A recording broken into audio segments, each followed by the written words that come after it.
বাদাম তো তুমি খেতে চাওনি, তোমাকে বাদাম কে দিয়েছে? হ্যাঁ, বাদামটা কে দিল? কে দিয়েছে? কে দিয়েছে বাদাম? কে দিয়েছে বলো? তুমি বাদামকে কে দিয়েছে? এতগুলো বাদাম তোমায় কে দিয়েছে? হ্যাঁ, কে দিয়েছে বলো? এই যে এদিকে তাকাও, প্রচুর চালাক। ক্যামেরার দিকে তাকাবে না, দেখো। এই লুসি, কে দিয়েছে বাদাম? ওই দেখ, কে দিয়েছে বাদাম? দাঁড়িয়ে আছে দিদা। তুমি তো বাদাম খাও না, খেতে চাও না, তো দিদা জোর করে খাইছে বলো?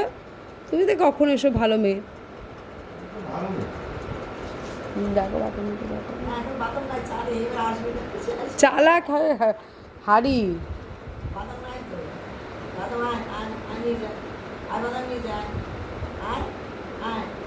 না, আমি দিদা এসব খাই না, ভালো জিনিস পচা জিনিস খাই না।